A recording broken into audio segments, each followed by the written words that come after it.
fractured. You can hear me all right, can you? Yeah, once in a while you freeze up a tiny bit, but not bad at all. Okay. Yeah, but we can hear you perfectly. Bad, I'll just stop some other streaming that's going on in the house if it gets bad. Have you got many people tuned in? Well, I don't know. We just went live, so right now it's just you and me. Just us.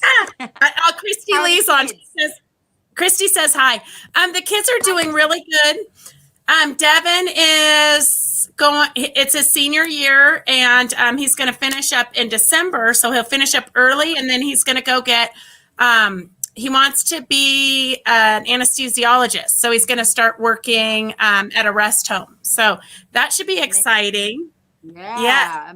Nothing like cleaning up. Wow. Yes. Gosh, he's a man. He's not a boy. Why did I say how's your kids? Yeah. The real world. I know, he's all grown up. Hi Shirley, hi Dorothy, hi Sherry, hi Jody from Arizona. So Jody's moved, I think, twice since since she came to the retreat. So she moved to Southern California and she was right near Dorothy. So they were doing a lot of sewing. And then she's moved to Arizona. Yep. Hi Rondi. Okay, so if you girls have any questions for Sophie, go ahead and ask them. And if you want to just chit chat with her for a few minutes while we're waiting for people to log on, that would be fine too. Cindy Gygax says hello. Can I see feeds? You're going to tell me what people are asking? Because I can't see anything coming up on my screen. Yep, I can read them to you. Otherwise, if you go to your cell phone or your iPad, you can watch it there too. I'm on my iPad. But I'll read them to you. Okay, don't worry. I'll read them to you. Diana says hello. Cindy just had shoulder surgery. Oh, my gosh. I think we aggravated. I pressed something and the screen went blank. Okay, well, we can still see you. Okay. Well, we can still see you, so everything's good on our side. Christy Lee says, Sophie, is your new class in January very different than like the Lynx class? I think so, because it's a completely different texture. Doing a bird is very different to doing a furry animal. I mean, just that beak alone, that smooth, shiny beak of an eagle. And yes, everything, the texture of the feathers, the way it sticks out around the beak and around the funny little nostrils. And yeah, I think it is very different, actually. Very different. And I think the feathers would be different than fur. I loved when I did a African fish eagle recently, which is quite similar. I loved being able to cut pieces of fabric, almost like fish scales, you know, the way the feathers go across the body or the wings. That was really nice to do. So yeah, very different. You know, if you're doing a furry animal, you're constantly doing that same direction of long or short lines, whereas this is more chunky pieces, almost, you know, the feathers are like scales. Yeah. All right. So girls, if you have any questions for Sophie, just type them in and we'll answer them.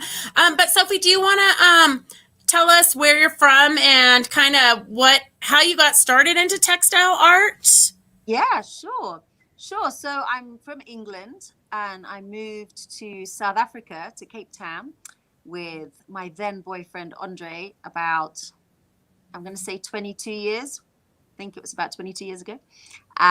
We were there for 10 years and we've now been in Kenya. We moved to Kenya, a few countries up, and we've been here for 12 years, husband and wife, 2 kids now who are soon to be 13. Finn will be 13 just after Christmas, and Sammy's just turned 11. And it was in South Africa, in Cape Town, that I started doing textile art. At the time I was making clothes. I was actually dressmaking and making all my own patterns and designs. And occasionally, I don't know why I even started it, but I would get my embroidery hoop from when I used to do hand embroidery, and I would put parts of the outfits, whether it was dresses or skirts, I'd put the hoop in the fabric and I would draw with a pencil, and then I would sew around my drawing lines so that I would get little sketches on the skirts, almost kind of like 50s style, you know, in the 50s when they had the poodle or balloons, you know, around the skirts. So I started doing things like that, and a lady that managed or owned the shop that I was selling some clothes in asked if I could do some pieces of artwork for the walls of the shop. So I did, and I sort of started putting little bits of fabric in with it and then sewing bits over the top. And that's kind of how it started. And then I had created a couple of pieces for her shop. And then within a few months, we'd moved to Kenya. And I got a couple of emails from 2 lots of tourists, both German tourists, actually, who had seen my work in this shop in Cape Town and asked if I could do a bespoke piece for them. One was of a white rhino, actually 2 white rhinos, and the other was of some hummingbirds. And I thought, crikey, all right, I'll give it a go. And I created them, and they liked it. And then friends in Kenya saw me doing this rhino and went, oh, do you think you could do an elephant for Rob and I for Christmas as a Christmas gift for each other? And could you do it kicking up some dust? I was like, oh my goodness, how am I going to create an elephant kicking up dust with thread and fabric? But, I practiced. It was something new. And like with all of us, when we do something new, we have a little practice. Even if you're knitting, you might try a bit of cable knitting and go, oh, no, that's not right, and unpick it. And so it was the same thing. I did a few different tests of how to do things. And just experimented. And that was about 13 years ago. So I've just kind of, 12, 13 years I've been doing it and just experimenting the whole time. And I'm still experimenting and trying out new ways of doing things. And although I'm using pretty much the same fabrics most of the time, sometimes I use them in different ways, I think. And I go through phases of doing very bright, colorful, crazy animals. And then sometimes they're a little bit darker and moodier. And it's kind of, I think as an artist, it's you always take your medium and play with it, whatever medium you're using. And right. Textile art is so versatile. You can do so much. I mean, you look at all the different textile artists across the globe and all the different things that everyone's doing with it. That's what's so exciting to see all the different things you can create with fabric and thread. Right. So how did you actually create the dust? Because dust is almost non-existent. Yeah, exactly. Lots of scribbles. Well, I remember putting little bits. Do you know what? He's here. Okay, this is really weird. This is him. Now, This is... Wait, here, I'm going to make you big. Hang on a second. This is that elephant from all those years ago. You actually can't really see the kicking up of dust very well. Oh, everything's back to front on this screen. But this is actually a Chinese ripoff on eBay. You can't beat them, join them. You're never going to stop China. And they kept displaying things with this image on. I thought, I'm going to order one just to see if they really do rip my artwork off onto mouse mats and mugs and things. And they did. And I bought one, and they actually sent me 2. So I gave one to my friend. But anyway, with his foot, I kind of did squirrels. I practiced on other pieces doing like little bits of fabric and underneath. And obviously his foot, you could see like the underneath of his foot was quite dark. And then I sewed sort of like squirrels, circles and semicircles as if there was movement.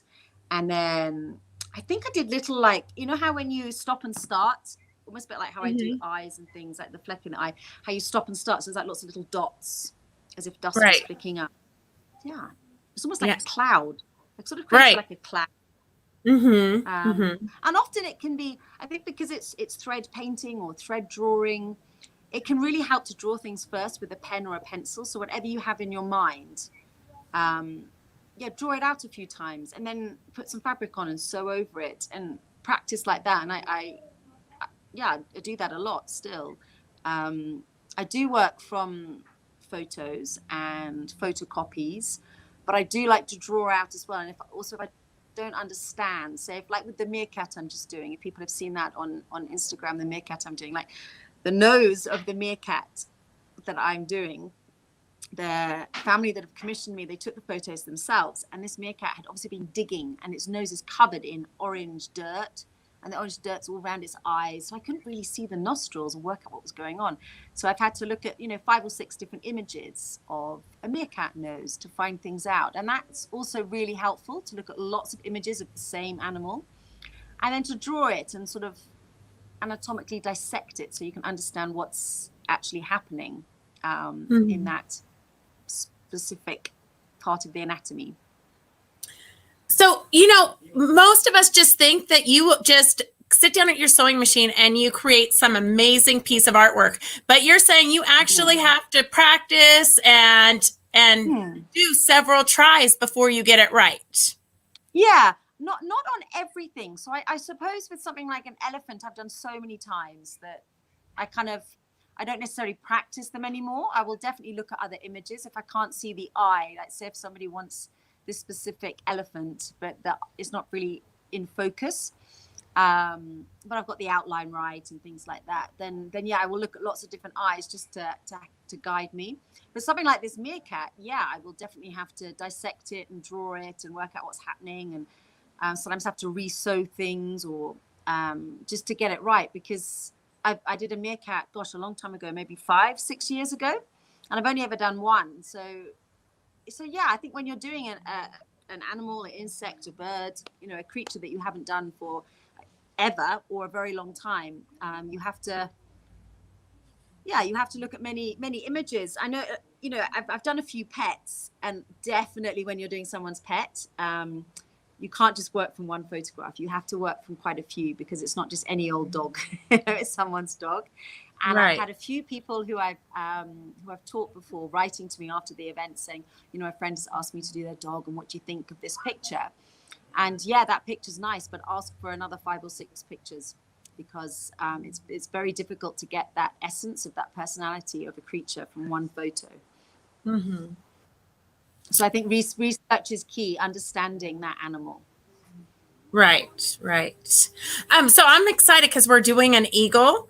What is there anything that you think is going to be challenging for us, or do you think it's just going to be piece of cake? Jody says that the difference of the texture is why she's taking the class, because I think this is her 3rd class with you. So I think a lot of people become your groupies and they'll take any class. They don't care what we're doing. And when you're doing something so smooth like a beak, you definitely don't want to have too much scratchy texture. Just very fine, obviously very straight lines for the curve of the beak and that lovely point. So very slow and controlled. I tend to do more straight lines on a beak and little tiny, very close stipples. Very neat and controlled, whereas the feathers can be a lot more avant-garde and open. I would show you the eagle I did recently, but he's now in South Africa. He's already gone off. He was one of 6 pieces, I think, that I did for a lodge in South Africa. So they've all gone off now to the lodge. But I'm sure I think, it's on my Instagram. On my page on Instagram, yeah, of the eagle. But also the secretary bird, which I've done quite a few times actually. Again, you can, the feathers and especially in the hair, you can put a lot of texture in and have a lot of fun with it. But definitely a lot of control on something like a beak, like the bald eagle has, making it very smooth. And so then the choice of fabrics as well. You're not going to be putting big flowery dahlias and crazy things on that beak. It's going to be, more subtle texture of fabric. And then the rest of the body can be really wild, especially as you're going down the body to the bigger feathers on the back. Right. Well, and Dorothy says that makes so much sense. When she did the links with you, she took pictures of her cat's nose. She has special cats, not just little regular house cats. She has special cats. She took pictures of their... Yes. Like miniature links. She took pictures of her cat's nose to work from to really get the nose right. Yep. Mm-hmm. Yeah, absolutely. Absolutely. And, even when I'm doing wild dogs and hyenas, I've got 3 dogs, 2 cats, and I will often look at them. And just the way the hair moves and changes direction around the eye and under the eye. And and the way it goes up the nose and changes. So, when you're doing a lynx, even though your cat at home isn't a wild lynx, even like when I'm doing lions, it's you can, look at your domestic animals and photograph them. And the amazing thing with the internet is that we can Google any image. I mean, I was actually Googling meerkat nose and meerkat eyes at the beginning of the week, and you'll just get a whole load of meerkat eyes. And it's quite incredible actually how diverse they are. I know often when I was doing a leopard a couple of years ago, and the different colors of the eyes. Yeah, there's so much choice. do your kids sew? Have you gotten them into sewing? Because Dorothy's on, and she just bought her. She has twin boys that are 10. She just bought them a sewing machine, and they're making pajama bottoms. But I think they sew also, don't they? Oh, that's so nice. You know, Finn and Sam have, not recently, but when they've been on it before, like Finn, he's almost finished his quilt. It's actually my fault it's not completely finished. He's sewn all the he's done the patchwork, and I mainly quilted the top, but he had to go at quilting the top as well. I just need to put a backing on it. We did a weird kind of, I'm not a quilter. So we did a weird kind of, we did the patchwork, and then we kind of found a wadding. And we live in the bush, so we just kind of found this thing. It was actually an old quilt that was a bit rubbish. So we kind of used that, and now he wants to put something on the back, and then we were going to sew just a few buttons, so from the back coming through, so that the back of it. Okay. Thanks. Random. It happens all day long. At 10:15 on a Friday, random child coming over, and they should be asleep, but it is, it's no school, and we've actually got a bank holiday on Monday, so they've got 3 days off school. So I think they think it's the holidays and they can stay up. Right. Yeah. So they have done sewing and then they've enjoyed it. But I suppose because my studio and my machine is my work, it's a bit like sort of not giving your work laptop to your children kind of thing. They're allowed to play on like the old iPad that's not used anymore or something like that. So in a way, they're not really allowed in my studio. But under supervision, yes, that's fine. And yeah, it's kind of given me an idea. Maybe I should get them to start doing a little bit more sewing. We do art, and there's always things around.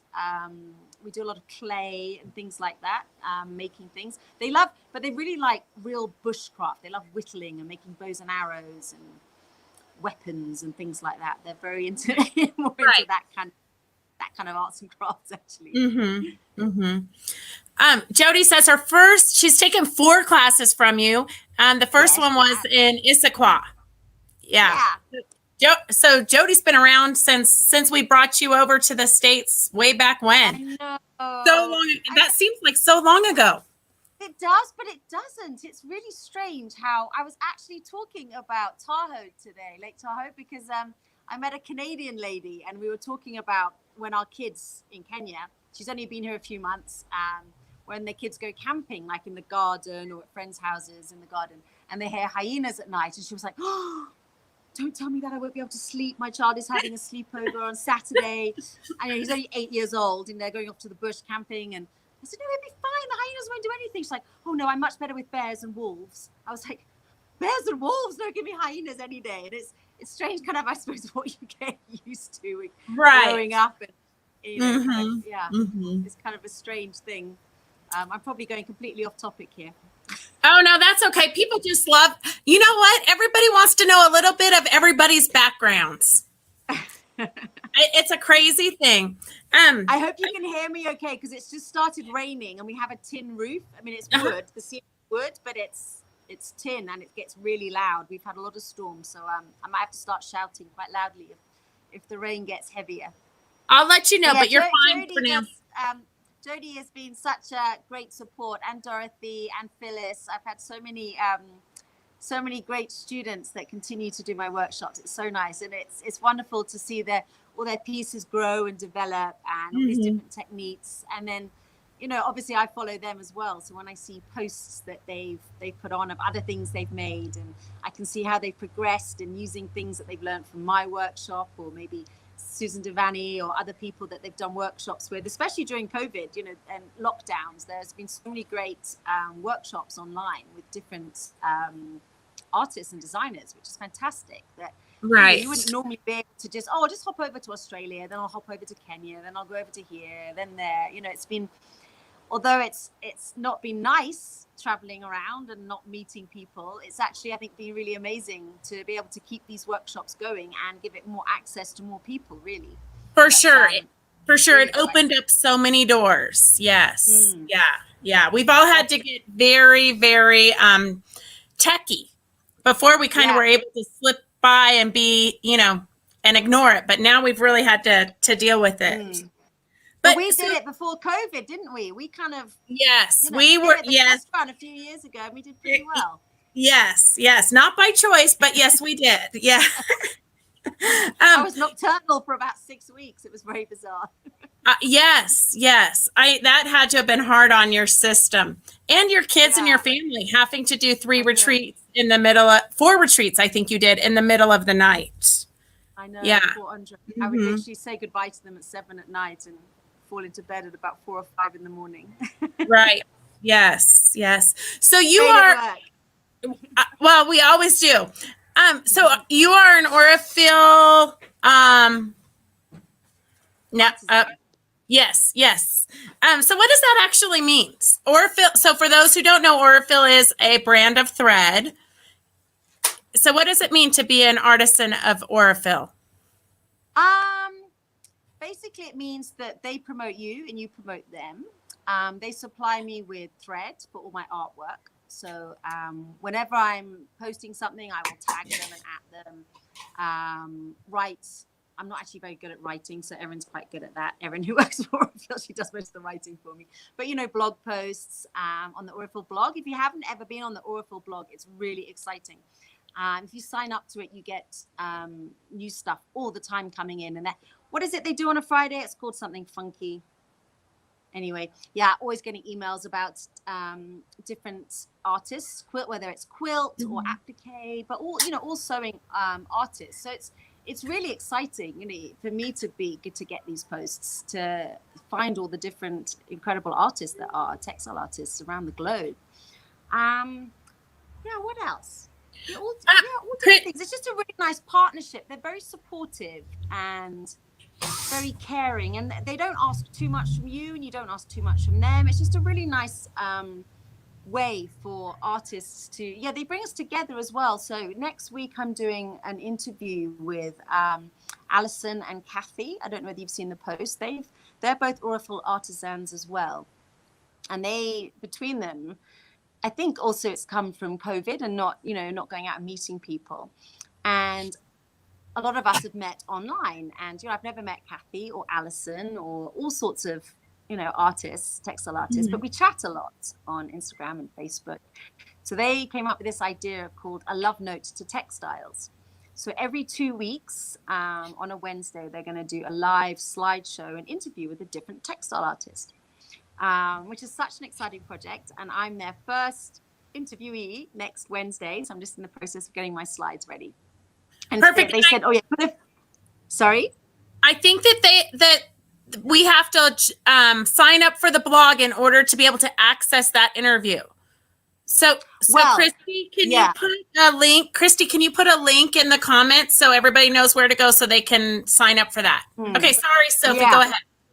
No, don't worry. The thing is, I don't know how many places they have on each every 2 weeks for this Zoom, because obviously there's going to be so many people on it. I don't know what the numbers are, but if you can't make it time-wise, or there aren't enough places for you to get on and see it live and ask questions live, they've set up a YouTube channel so that all the interviews that they're ever going to do, you can watch and rewatch. And so you can listen to your favorite artists, all the different textile artists talking about techniques and their story, which I think is really great. So they're going to have, it's just going to be ongoing. I don't think they're ever going to be able to stop. They've already got about, I think, 10 different textile artists lined up to do interviews, and they're just going to keep going. And it's really nice to have the general public, on it and just asking questions that they've always wanted to ask. It's quite exciting.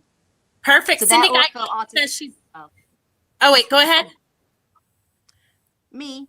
Yeah. I was just saying that, they're both Orophil artisans as well. And basically it means that all the textile artwork you do, you only use Orophil thread, which is fine by me. They have 270 colors, and then they have the variegateds as well. And they have 4 different thicknesses of thread. And it's just the best. It's cotton, 100% cotton, Egyptian cotton. And it's so finely spun that you don't get any of those snags. So you don't get snags in your needles. It's just beautiful thread. And it comes in different size spools as well. The little ones, I don't know what's on that, but the medium one I have is 1,300 meters. Is that correct? I think 1,300. Yeah, it's 1,300 meters. And then there's a larger one, like the industrial size as well. Yeah, it's amazing, the spectrum of colors. Shall I get my chart? Would you like to see the color chart? Sure, sure. And Let me go while get you're getting that, Cindy Gygax, she already signed up for your interview next week. Oh, brilliant. Yes. Great, Cindy. I have Yeah. no idea how many places. I'm not the one dealing with that. But that's exciting. Fantastic. Get your questions ready. Okay. All right, girls. When she comes back, I'll ask the questions you've got typed in. Welcome, Connie. It's so good to see you. And Phyllis and Dorothy Gerard and Judy from Canada. Gosh, so many of you girls on today. It's so exciting to see you. It's kind of like a family reunion when you guys all get back on. I know I've kind of missed it being so busy at all the shows, although it has been fun to see those of you in person that I don't get to normally see in person. So this is the chart. And so what is so amazing about it? I mean, look how many different oranges and reds there are. So, you know, for me, when I will use about 6 or 7 different colors for an eye, you know, and it could be, you know, just such subtle changes. And that's what I love about there's so much. I mean, just look at all these different blues. So beautiful. And they haven't got too much of a sheen, just the right amount, I think, for animals. And there's the variegateds there, which is so yummy. Oops. I don't use them so much in my artwork, but I like using them on clothes and things when I'm doing fun things like that. So yeah, that's the Orophil color chart. And it does actually show you, that's the spools. So do you have your threads all lined up exactly like that color chart? Yes. Oh my goodness. It'd be like a candy store. It is like a candy store. They probably get a bit dusty, but I'm not going to pack them away. I like to see them.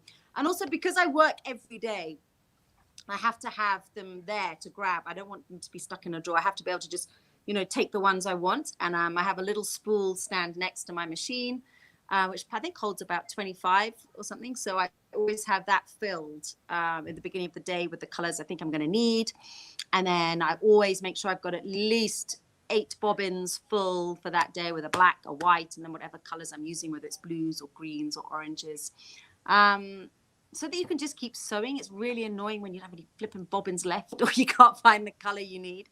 And again, as it's a job and it's my work, it's just to try and be organized so that you just kind of have a system and to try and clean up your area at the end of each day and, you know, lay my work out. And this is also when I'm in person at a workshop, I try and tell the students that as well. You know, take your hoop off at the end of the day, iron your work and lay it out nicely so that, you know, we often will go home or, you know, close our studio door and go, oh, I'm really not happy with what I did today, or I messed that up. And, you know, the next day when you come in and you see it beautifully presented on your desk, it just seems not so bad then. You think, oh, actually, no, it looks pretty good. And I was making a mountain out of a molehill. And so I think that's quite a nice thing to try and do in your studio as well, whether you're doing a piece for yourself or a friend or it's a commission, you know, whatever it is, I think it's important to take pride in what you're creating and not be too hard on yourself.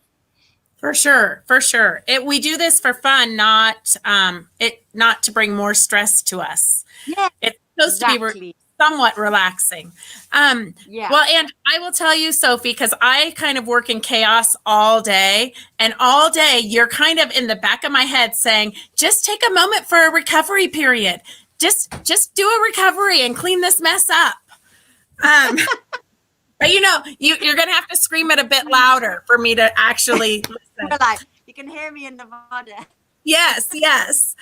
So Judy Burnett says, when you are working with an animal with a large white area, how do you make the parts of the animal stand out? Is it just the use of thread? Okay. So if I was doing, does she mean like a sort of a snow fox or a white rabbit? So like that most of the animal is white? Or maybe a white eagle, I suppose. Well, I don't see white as just white or black as just black. There's always other colors in it. So if I was doing my black dog, I would probably, like when I did a buffalo, buffalo's a black, basically. Solid black with gray horns, quite boring color.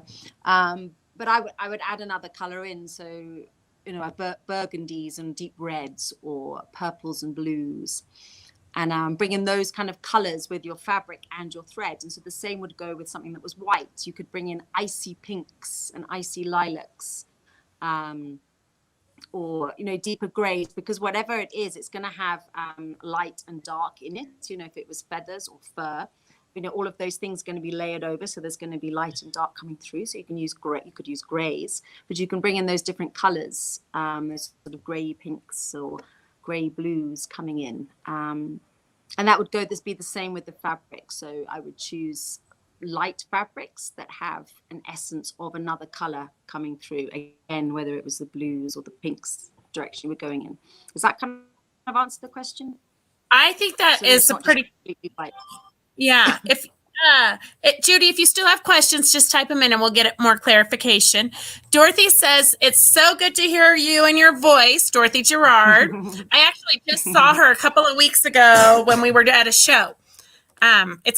Like I said, it's always fun to run into everybody, and it's like a family reunion getting back together. Yeah, I'm sure it is. And I'm so glad you guys can all go out now and do things like that. That's fantastic. Yes, my friends in Australia are still in lockdown and they're going mad. I think Australia's had the tightest, longest lockdown of any country in the globe. I think that's what they were saying to me this week. No, for sure. They're crazy. I mean, it's good because they don't have anybody getting sick, but they're gonna. Yeah, but they locked down with 2 sick people. What's that about? Right. 2 people in the whole state going into lockdown. Right. I mean, that can't happen here in Kenya. No, here either. We would never be out of lockdown. Right. No, here it would. We would rebel here. Yeah. I mean, but I'm so glad you have to go to shows, and you've still got those amazing baskets from Zanzibar. It's so beautiful. From Tanzania. Yes. Yeah. They're beautiful. Who do you get those from? One of the Marys. There's 2 Marys that come to the shows. Okay. And they carry them. So a lot of times if they have leftovers, they'll let me buy them. Mm-hmm. Sure. And do they have a contact in Tanzania? Do they visit Tanzania, or do they get them shipped over to the States? No, they're from there. And so their families are still there. Yes. Right. So they get sent over by family or when they visit, I suppose. Right. Cool. Okay. And then so beautiful. I love them. Yeah. Okay, so Phyllis Lewis says, how many guides, and I know she knows that we have no idea the answer to this question because we haven't even gotten to it, but she wants to know. So Phyllis would like to put you on the spot right now. No, I'm just kidding, Phyllis. Phyllis, you're so quick. You can get it done.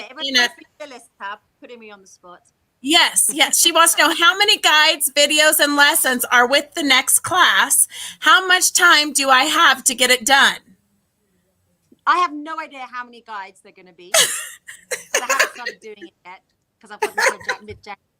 But you've got, I think 6 months. Is the workshop going to run for 6 months? Is that right, Beth?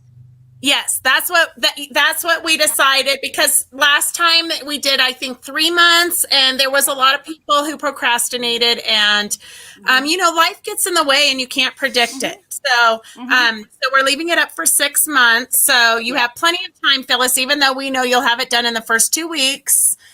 Why is Phyllis asking this question? She'll have it dân first. I know. Why is Phyllis going on holiday for 3 months when this one's done? I don't know, Phyllis. Phyllis will have to let us know. Maybe she's just giving us questions so that we can educate other people. Maybe. But normally, thinking back, because I started doing these. So the first sort of dummy run, guinea pig, as it were, workshop I did with my friends in Australia, because I was meant to be going there. This was the upsetting thing. I got stuck in New Zealand for a few extra weeks in the February. Couldn't get back into Kenya. Then I ended up in England, and I was meant to be going to Australia to teach, but obviously that never happened. So then I opened it to them. Well, look, shall we try? I've never done an online workshop, but let's try. Let's see what happens. So there was just one quilt shop that said, yeah, I'd love to. We're actually in the middle of nowhere, and it's really hard. All the ladies that shop with me are all isolating or shielding somebody else in the family. So yeah, let's give it a go. And Phyllis did that one. The Bilby. And that was the first one we did. And looking back over the workshops, I think there's always about 10. Is that right, Phyllis? Is there normally about 10, 11 units? I think Phyllis has taken every class you've ever offered. I think she has. She needs to have the golden Sophie workshop badge. Maybe I should make one. Yes. Send it Yes. to Philip. Um, That's a challenge now. I've just set myself a challenge to make the badge for the golden student who does every workshop with me. yes. Yes. It's a new challenge to see who does but I'm pretty sure Phyllis would take the badge. Yeah, definitely. But also what I was going to say about the workshop is it may be 10 units, but it's all broken down into specific body parts. So it might be the eye would be 1 unit, and that'll, so for people who are watching who've not done my workshops, so that say unit 1 or unit 4, whatever, would be the eye, and it would be a series of stills of, let's say stills of the black zone, and then the white, and then the gray, and then this color. So I would do stills of each time I've used a color, and then videos of me sewing and showing you how to, whether the eye you're doing the iris going out, whether we're going round and round to do the iris, that kind of thing. And then after, when the eye's finished, it might move on to then the beak. And so there'd be a series of stills and videos for the beak. And so the units move along like that. So maybe the eagle doesn't have as many units because it doesn't have that in this particular picture. There's no feet or fingers or claws. So yeah, it might not be as many units, but I break it down into anatomically of the animal that we are doing. So birds, for some reason, birds are incredibly popular. I mean, everybody loves birds. Out of the animals I do, birds get the most the most appreciation. There's a lot of twitchers in the world. I'm one of them. We all adore birds, and it's something that we all have in our gardens and around us. We see them everywhere, that everyone can associate with them. Yes. Yeah, very popular one to do. Okay, so let's go back a minute. So for those who are just joining us or who don't know what we do, you're going to be offering a workshop, and it's going to be I believe a bald eagle. And it's via, because we can't have you come in person to Tahoe anymore at the moment. So it's via a personal Facebook page. So they would, when it's time for the workshop to start, we send them a link to join the private Facebook page. And then it's basically kind of a self-study where they work at their own pace, but they have access to you. Yes. So for the first month, I will check every day messages and comments and things, and you can message me direct, comment underneath videos and things, and I'll check it every day, normally in the morning and then again in the evening. And then I think it's Sunday. The last workshop I did, I was doing it on a Sunday.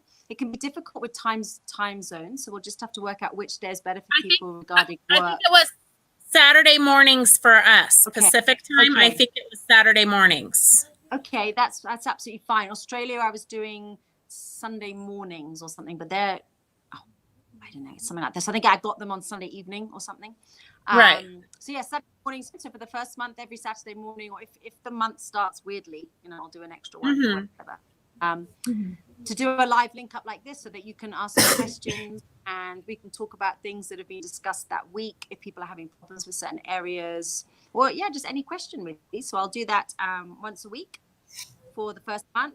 And again, if people are I don't mind doing it again occasionally throughout the rest of the time, so just randomly after month 2 or whatever, I don't mind doing again another live chat if people want to ask questions about things. That's not a problem at all.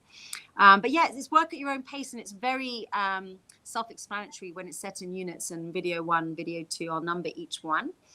And although it's nice, obviously, all coming together and working together and spending 4 days on a project. It's also very nice to have a project where there's no pressure of how quickly the person next to you is working, or is mine good enough, and checking what everyone else is doing. It's quite nice to be in your own space, working at your own pace, and then being able to pop on to the chats and see what people are posting, because people will, not everybody, but a lot of people will post pictures of what they've done, or say, gosh, what do you think of my applique? Is it too dark? Or, are things going the right direction? And that's also really nice to share that. So if you're the kind of person that wants to share what you're working on, then you can do that on the Facebook page, which is great. You can post and comment, or just, I don't know, it's something like this. So just look at what everyone else is posting and not, you know, not post your own. It's fine. You can kind of interact as much as you want, which I think is really nice. Perfect. And then Cindy wants to know, because she just had shoulder surgery, what stabilizer would you recommend if she can't use a hoop? Now, I wish I could help you with stabilizer thing. Beth and Phyllis and other people who do a lot of this kind of work and have access to stabilizers. Living in the bush, I am a basics girl. I am the fabric and the hoop, and I just, you know, go for it. So I don't know which stabilizer. Beth, you're going to be better at answering that question. But there's a lot of textile artists out there, a lot. And Kathy Ross, who's interviewing me next Wednesday, she doesn't use a hoop. She uses stabilizer and does the most incredible work. I'm sure you've seen Kathy Ross's work. If you haven't, then you can follow her on Instagram, Facebook. Mainly animals, wildlife artist. She does worldwide animals, but also, you know, native to where she lives in Ireland. But she always uses a stabilizer, and she has the sticky gloves on often and moves it around like that. And it's just easy. You don't have to put so much pressure on it. You're not pushing the hoop in, and yeah. But Beth, I'm sure you've got quite a lot of different stabilizers that you could advise Cindy on. Yeah, for sure. And I always just use Cheerio Magic. It's a liquid. I drench my background in it and then let it dry and then drench it again. And that works for me. But I mean, you just have to get any kind of iron-on stabilizer, or maybe an iron-on would work because you're working on it for quite a long time. Maybe an iron-on would be good so that it's not peeling off. Right. And what you could, I suppose, is iron it on, and then also around the outside, maybe just do a straight stitch all the way around your background fabric so that you know it stays on there. And I don't think it matters really. I think it's probably as stiff as possible, to be honest. You've got a very good, strong machine, Cindy. So I would use something as strong as possible for your back. Yeah. I've only ever used the wash away, and I still have some of the wash away stuff. Stabilizer is just not something I've ever got into. I don't know why. Right. It is fun, but you got to experiment with it. But for you, it's hard because you can't just access it as easily as we can. We've got it everywhere. Exactly. Yeah. Exactly. And then before the Eagle class, would it be possible to get the thread colors, the numbers on the spools? Oh, she's been waiting for a back order. So part of the problem with the thread that we had at the last class is that you literally use 236 different threads, and you're constantly changing I've watched you, like every 2 minutes you're changing threads. So for you to remember every color of thread that you used on that eagle is hard. But maybe if we could get your favorite threads, or your most used threads, or with the eagle, I mean, predominantly it's going to be browns, blacks, grays, the icy whites, the yellows, and the beak and things like that. So I can definitely put down numbers for that. But it also comes into play the fabric you're using. Although predominantly I will use the colors of thread for the natural colors of the animal. So let's say the meerkat was all bright pinks. I would then be of fabrics. I would then be bringing all the browns and the rusts and the creams and the yellows in my thread. But still, I don't want it to contrast too much or clash. So although you'll be using, let's say, yellows for the beak, some of you might want to be using more peachy yellows. Some of you might want to be using more greeny yellows. But I will definitely write down the ones that I'm using, definitely. And I hope to do it. I might even do it in November. I'm going off to England for a few weeks. I haven't been to see my family since last August, and we're finally off the red list. So I'm going over to see my family in a couple of weeks' time, which is great. And so I might actually do the filming there because I'll be at their house and it'll be quiet. I won't have, I'll be on my own. So that could be quite a good opportunity to sit and do it. And then I'll write down the numbers that I'm using, and I'll give that list to you.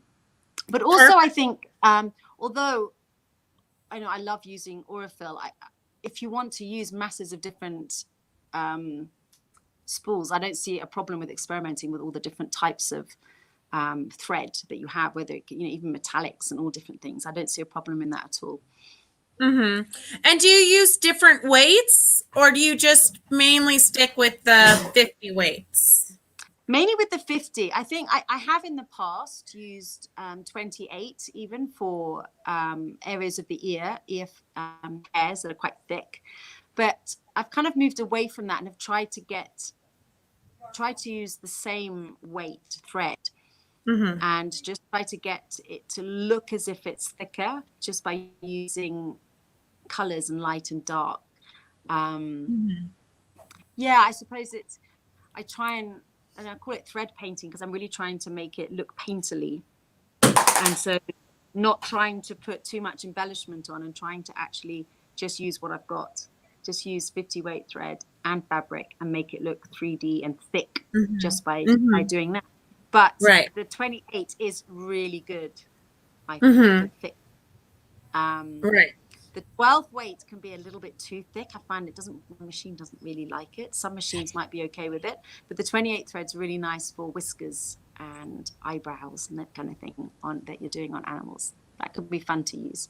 And I've cut it up before, actually. I've cut little bits of, even on the canvas. You know how when you wash the canvas a few times, you get threads at the edges of the canvas? Yes. So sometimes I pull and put those in ears, which can be really fun.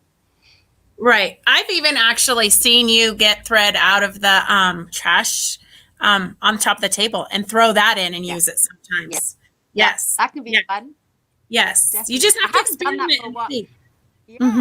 I have a box of all the bits. So many textile artists do that, or not just, we all do that. Keep all our little bits and pieces. And I've got a box just full of all the little bits of loose threads that from when you're cutting them off, and I collect them all and scrape them off my body because they just get attached to you, don't they? Walking around the house dropping bits of thread everywhere. So I have a box that I keep all those little bits in, and they're really fun to put on animals' bodies. Great texture. And then are we going to be using canvas for the background like we did on the links? Yes, definitely. Do you want to use something else? If you want to use something else, you can. But the canvas is great to use because it is a blank canvas and you can create anything you want on it. I mean, I have seen ladies using denim, which is quite fun, and putting bleach on it. I'm sure some ladies did that at Tahoe once. I think so. Yes. Yeah. And that's quite fun. But the thicker fabric, like a canvas or denim, it helps with the thread painting so that it doesn't. I mean, you would have to use a really, really stiff stabilizer without that. Yeah, you would. Yeah, I have done pieces with more artsy look with that very thin. What's the lovely one you have? Frou from Paris. Frou, yes. So just like that kind of weight, I've used that before.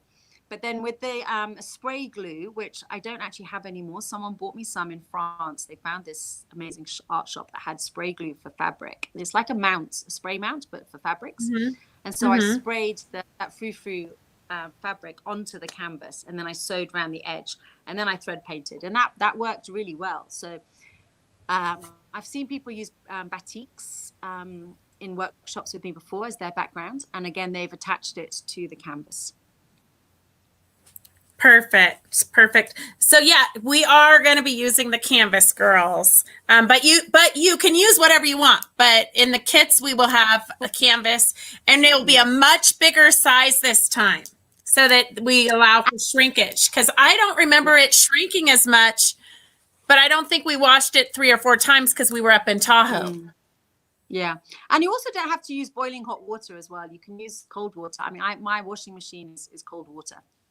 My house is all solar, so we don't have things with with a thermostat. So my washing machine is cold water, so I don't wash with very hot water when I wash things. What else was something important I was going to say about the canvas? Oh yeah, so when you're preparing your canvas, if you want to, in the past people have created the background beforehand, whether it was trees in the back, painted trees in the background to create a bit of distance, or a fence, or you can create whatever background or scene that you want. I remember when we did the kookaburra bird in Australia, the amount of different scenes were wonderful, really exciting to see the placement of these birds.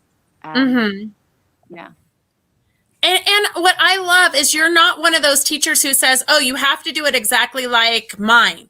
You welcome and encourage everyone Absolutely. to kind of follow their own creative dreams. Yeah, absolutely. It's so important to, especially with the applique, it's really important to choose your own colors. If you want to do a purple bald eagle, that's absolutely fine. What I really want to do is help give you the confidence to thread paint, and also it is the, work on just the eye and really concentrate and look at the details of the bird that we're going to be doing to get things exact.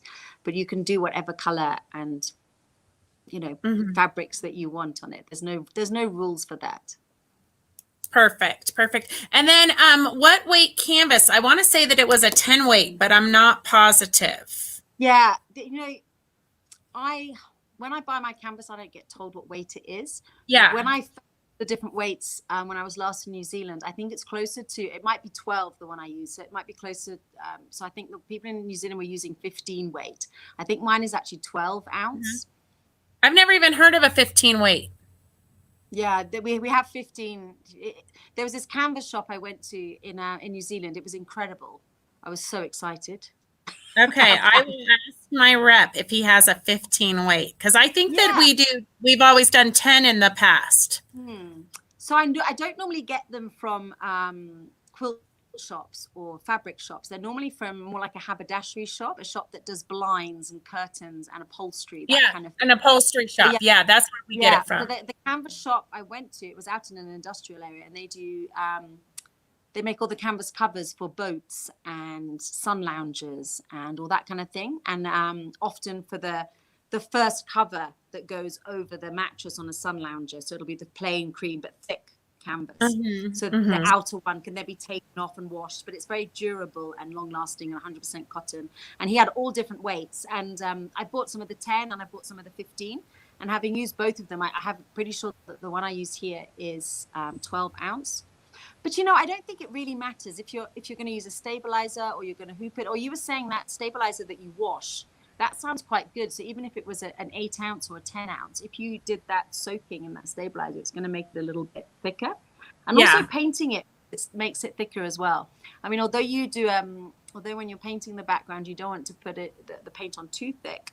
But if you're doing washes of paint, letting it dry and then washing it in a washing machine, that some of that paint is going to help make it stiff. So it does become stiff with those those paint effects that you're doing on it. Well, and we're gonna, we always have students who want to get ahead of the game, and in your first lesson, you show them how you paint it and how you treat a canvas. Yeah. But if they've already taken a class from you or they're comfortable with it, they could go ahead and get their canvas ready so that on the first day they could just jump into. Yeah. Okay. Even if you haven't done a workshop with me before, you can just create your own background. I think, we're all creatives and we've all done various different forms of workshops or experimented at home doing things. So yeah, if you want to start creating some backgrounds, even if you don't, you could create 3 or 4 and keep them for doing other projects on. Right. Yeah, anyone can get started on doing something like that. Perfect. And then the 15 weight canvas is heavier than the 10, correct? Yes, okay. Correct. That's thicker. Okay, Diana. I've kind of battled with it myself. I just go by feel now because I've bought them in London, in Soho, in all the fabric market there, and then I buy it when I was in the Seychelles. I found a haberdashery shop. I used to buy it there, and then in the back streets of my town in Kenya, I buy it from this little guy called Mr. Karanja, and he has this particular roll just for me. No one else is allowed to buy it. And so he keeps it out the back and I have to go in, and it takes like 15 minutes for him to go and unlock the back and bring out this massive big thing. And the one I now buy which is the reason I've kept on to keep it for me, is that it's 150, it's 1 meter 50 width, which is great. Whereas the one I used to buy in Seychelles was only a meter width, which is a bit annoying. So it just means I can do bigger pieces now, which is great. And it doesn't Right. have a texture. Some of them are slightly corded. They've got like a rib, like a denim rib on one side. If you've got one that's got a denim rib, if you turn it over, then it's completely flat and doesn't have a texture. I find when it's got a slight rib on that rib side, sometimes my needle gets stuck in it and I kind of can't get a curve. It tends to go a bit straight. But if you look on the wrong side, that's a nicer one to work with. Do you know what I mean? Yes. Yep. Yep. And it just, So and your fabric will lay smoother. Yeah. Yeah. Okay. And then, what is your favorite hoop?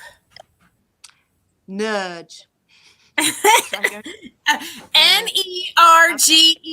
We go over this every time, girls, every time. Just found that, you know, I think they're from Germany. Are they from Germany? Sounds German. Yeah. I've found them on Instagram and I've been atting and tagging them. And the other day they commented on how great that some piece was. And I actually need to touch base with them. And I've only found them on Amazon, but I'm sure people do sell them in your shop if you manage to get hold of them. No. And I've ordered them. So I've ordered them twice. And one time I got this like crappy. I'm sure it was a fit. It was not exactly advertised what it said it was. It was a fake. Okay. But you know, I don't hoop anyways. Yeah. Yeah. Do you stabilize? Yes. Yeah. Well, you know what? Most of the time I throw it on my long arm and do my thread painting on the long arm. Okay. I'm the biggest cheater of all. That's fine. Yeah, but you've got all the machines, so that's fine. Yes. Okay. And then Dorothy wants to know if you attach batik to canvas, do you attach it with spray glue or would you just stitch around and kind of like baste it on with thread? I think a spray glue is good. Okay. I really do, because it helps. Otherwise it kind of move a little bit and pucker up. So I think a spray glue first and then stitch around the outside. If you've got a stitch regulator, which I'm sure you do, Dorothy, and you want to do some of those really big tacking stitches, you know, like a sort of 2 centimeter, you could do that all over and then just it'll be big enough to unpick it later. But I think a spray glue is good. Okay. That's the one that's I've used in the past. I think I've done it 3 times now. And yeah, it worked really well. And then another time what I did was, you'll be very impressed with me, I actually quilted it. I did a squiggle all the way on the background before I even thread painted the middle bit. So that's perfect. Quite new and wacky for me. I've never done that before. So that's what I mean about experimenting and just trying something different. It was actually at the last workshop I did in person in New Zealand when I got stuck there. I did 4 different, so I always do a piece obviously with everybody when I'm in a workshop, and I made up 4 mock-ups because I was doing 4 different workshops across New Zealand. So each workshop I would work on a different one, and none of them got completely finished. Some of them got more finished than others, but I wanted to try out different techniques each time so that I could have them all at each workshop so people could see different ways, and it's not just one way of doing something. Yeah. Perfect. Okay. And then the other Phyllis says you too. Phyllis. She said, you know, Sophie has not done the project yet. So we do not know the answer to this question, but they want to know what size background should they get ready. We'll let you know when she does the project. Did we discuss that already when we were talking about the eagle? I don't think that we've decided on a finished project. I don't know if Beth, Christy, and I have even talked about the size of it. No, we haven't. We just picked a photo and that's it. That's as far as we've gotten, girls. I mean, I could just throw a number out there, but I think I better chat to the ladies first. Let me chat to the ladies that are going to make up the kit and all of that. Right. We don't want to do it too small, but we don't want to make it too big. Right. And the truth of the matter is, if you've already got canvas and you want to play, I would just make it bigger because you can always cut it down.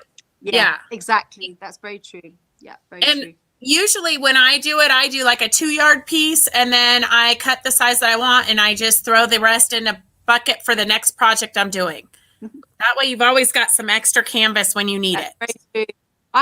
I will paint up 2 or 3 meters in the garden often. Right. I'll just go crazy with it, or if I want to do eco dyeing over the top, so I'll maybe do a paint thing and then I'll put it back in the garden, eco dye, or then I might put it back in the garden, put clay on it and then let that dry and then wash it again. But I normally do quite a lot because generally speaking, even when you've done it you put either your drawing or your photocopy of the animal on it, and it's not quite, you're like, oh, I wish that red was up there and not down there. Yes. So you just kind of play about and see where it works. So Mm-hmm. yeah, I tend to do loads and then just use whatever section of it that I want for that particular piece.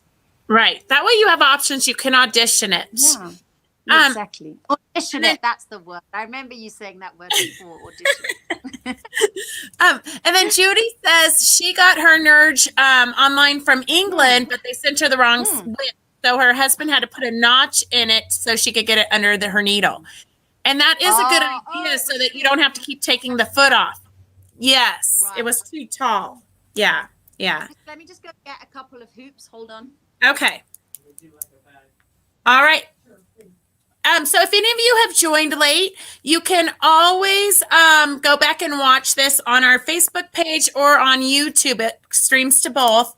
And then Christy put in the link a few minutes ago. Christy put in a comment with the link so you can sign up for Sophie's Bald Eagle class that we will be hosting. It will start, I believe, the 15th of January, the middle of January.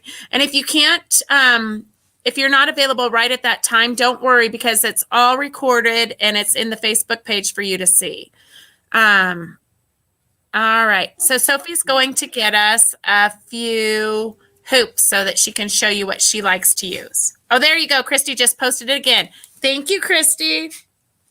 Hey, Mary Beatty, how are you doing? I hope your sister's doing good.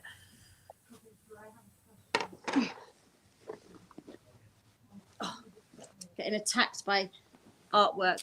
Okay, so the reason I like the Nerges is because they are really thick bolts. You know, it's quite thick metal, so they don't bend. The ones I've used in the past are very thin metal here, and so it tends to bend. You think you've got it really tight, and then it, eases out. But I find they're very thin, very slim. Whereas other ones I've bought are much fatter, and then I find it difficult to get under the needle. Whereas these Nerge ones I find, very slim. So yeah, it says Nerge on it, but of course it's probably going to be back to front. Let me just screw this on. So they're just really, really tough. They just last and last and last. Where's it written? Is it there? Yeah, it's going to be upside down and back to front and all of that. Nerge number 5, this one is. And number 5, it doesn't correlate with the inches or the centimeters. I think this is an 8-inch. God knows why it's called number 5. Why can't they just call it the 8-inch? Doesn't make any sense. Yes, Laura, we're still live. Confuse us arty crafty minds. I tend to buy like an 8, a 10, and a 12. They're the ones that I really like. But they're just really strong. But I do find them quite narrow. So I'm surprised that you said you couldn't get it under your machine because other ones I've bought in the past are much thicker. And I find it difficult to get under. Mm-hmm. But so if you do get one that's thicker, then just have your husband or yourself just drill a little. Yeah. I think also the FAF machine, my friends in New Zealand who all use FAF machines, their foot doesn't go up very high. And they just gouge a little notch out of one area. And that's the side that they always put under the machine, under the foot. Oh, Laura, we cannot show you the eagle yet as Sophie hasn't started it. We just have the photo available. As soon as she gets the sample done, then it will. I've got a half done meerkat. Perfect. It's not an eagle. Well, Cindy Gygax said, could you please show us your current project? Okay. But it's all back. I get so confused with this back to front. Right. It's always the opposite direction. Oh, don't try to fix your hair because it will definitely go wrong. Crazy fabric. So this is what I was saying about how, although I'm using browns and yellows of a meerkat, there's for the thread, there's all sorts of colors in there. Pinks, but bright pinks and purples and acid greens and yellows. So I do take that in consideration. Although I'm using browns and things, I do change it a little bit. So this is wrong way. So this is him so far. Can you see that? He's so cute. So cute. They're such cute animals. They really are. They still want me to put mud on the nose, but I'm not sure I really want to. But anyway, we'll see how that goes. So I'm just working my way out, starting on the back of his neck today and then down his arm. So yeah, he's quite big. Well, and his nose looks so great. I would kind of hate to maybe, get the mud wrong. I know. I'm a bit worried. It took me so long to do it. I'm a bit worried about now throwing bits of red mud on it. It might just look a bit odd. Might not look like mud. Yes. Anyway, I think, I'll discuss it with the and see what they say, people that commissioned it. Yeah. So is that just a lot of pressure? Because if you just do a project in advance, you kind of just whatever the finished product it is. But when you're doing a commission piece, you really have to meet their expectations. Yeah, exactly. And I'm always in contact. So when I'm every piece I do, pretty much every single piece I do is a commission for someone around the world. These are for a family that he's French, she's from Luxembourg, and they live in Germany. And they were on holiday here in Kenya, and they were staying at an Airbnb up the road where there were some prints of mine. So then they got in touch with me and then commissioned a piece. And it was originally going to be a wild dog that he had taken photographs of. And then after looking at lots of his photos, I went, oh, that meerkat's amazing. And his two sons were there. I went, oh, Dad, yeah, please, let's do the meerkat. So then we settled on this photo. But I'm in contact with them all the time. I don't just do it and say, oh, it's finished. There we go. You better like it. It's done. I've sent him pictures of the head and of the eye, and I lightened the eye because in the photograph it was so dark. The eyeball, the iris, around the eye, everything was black. You couldn't really see much definitions. That's what I was saying about looking at other photos of meerkat eyes. And the same with the nose. The nose on the picture was just all covered in brown mud, so you couldn't see any definition of nostrils. So just looking at lots of other photos. And yes, I send pictures all the time. I send pictures of the applique I've chosen, the different fabrics, to make sure they like that. It's not too flowery or too bright or too bold. And I mean, most people, when you commission something, me included, if I commission people to make something, you're asking them because you like their work and their style. So you kind of almost have to hand things over and say, do you know what, I trust you. So yeah, although I keep in contact to show them things, people are pretty good at letting me get on and do it. I just obviously ask them just if there's a particular color you don't like or don't want to let me know. That's obviously very important. Right. The ladies are all commenting. They loved him, loved the color she used for the applique of the body. Sherry says she likes the nose the way it is. No mud. He's beautiful. Love it. Love the whiskers. He's adorable. So cute. Adorable. That is fabulous. Love that one. Love the meerkat. And then and then back to the hoops. Diana said she just used her faff with the embroidery hoops that it came with. So definitely, I mean, you guys know your machines better than we do. Use what works for you. Absolutely. I've used so many different makes of hoops over time, and it's with everything. You use what you're comfortable with. And again, if other people, not just Cindy, want to use stabilizer, Beth would be using a hoop. She'd be using stabilizer. Yeah, no, I just use what you're comfortable with. Like I said, I love Orophil, and if you've got Orophil, use it. But if you want to use your Wonderfil, or I don't even know what the other brands are called, Gutterman's, whatever, then yeah, you can use other threads. You have to make this project your own and be comfortable and happy with it. So I have had people in workshops just throw the hoop away and bring out the stabilizer, and that's absolutely fine. I'm not going to make people use one of these if you don't want to. Okay. All right, girls. Do you have any other questions? Because it is probably close to 11 o'clock or midnight for poor Sophie. Is it today you do your sale? Are you still doing but we're not doing it today because I have a big show next week, and Gracie has a volleyball tournament in the Bay Area. So every once in a while, I have to cut myself a little bit of slack because there's just too much going on. And then people would be mad because I wouldn't have time to get it mailed out, and Yes. Laura says she's so glad she was able to catch part of this live. We are too, Laura, but go back and watch the beginning. Yes. So So girls, if you have any questions, this is your time to ask Sophie. Otherwise, Christy has posted the link. And I'm just going to say, Sophie really does not teach very many classes, like 2 a year. We're so fortunate that, I don't know, for some reason she likes us and she lets us host her class. No, it really is. It's only you in America, and then yes. and then Australia. There's only 2 of you now that I do it with. Right, cool. right. And that's fine. One on one side of the globe and one on the other. That's perfect. It works out. It really does work out perfect.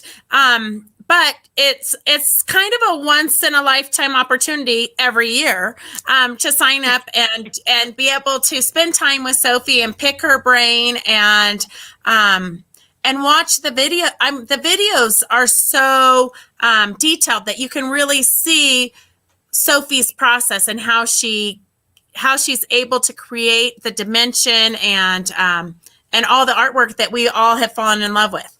I remember, I don't even know if how many years has it been? Like 6 or 7 years when I first saw Sophie's artwork on Facebook. And then I was like, oh my gosh, I have to email her and I have to see if she'll come to the United States. And that was about five.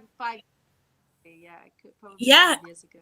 Yeah, and it was it was kind of a big risk, a big gamble, because I had never brought a teacher from so far away, ever. Like most shops do not, it's kind of, you kind of bring in teachers that are somewhat close to you because of the expensive travel and everything. But it just worked out perfectly. And then we had you for 1 week and then 2 weeks. And I'm sure if we were able to have you come now, we'd probably have to do 3 weeks because that's just how many people. Well, and, we'd have Phyllis who'd sign up for all 3 weeks.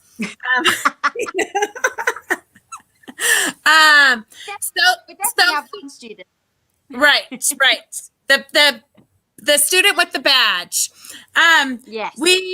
Sophie, the kit is included in the cost of the workshop. We don't like to, we just like to have one fee and that's it.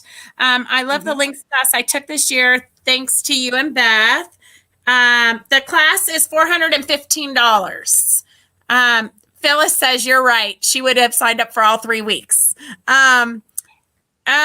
And then, Judy says, so glad to see you again. This was just wonderful. Thank you. All right, girls. So, thank you. All right. The other thing I was going to say about doing a class, so like we did the links last year, this year, I'm already next year in my brain. Right. The links class, and then next year will be a bird, and then the next one we do something completely different again. And I think that's there's so many animals to create, and for sure, choosing something very different all the time. And I think that's a bit like my work. I'll be doing a buffalo, then a meerkat, then a fish. It's nice. All those different textures and colors, and right, it's fun right. to test out. All right. All right. So I think that's it with the questions. I don't think I've missed anybody. If I have, I'm super sorry, but I think that I've covered everybody. So I like your spooky skeleton behind you. What's isn't he so cute? I say that's going to be my next boyfriend. He's cheap to feed. I was going to say very cheap date, huh? Yeah. Okay. All right. It was fabulous having you on, and thank you everybody for joining us. And if you have any questions, you can always just email us or messenger us. And we will see you soon. Thank you. Thank you, Beth. Thanks, Beth. Thanks, everybody. Thank you. Have a good weekend. Yeah, for sure.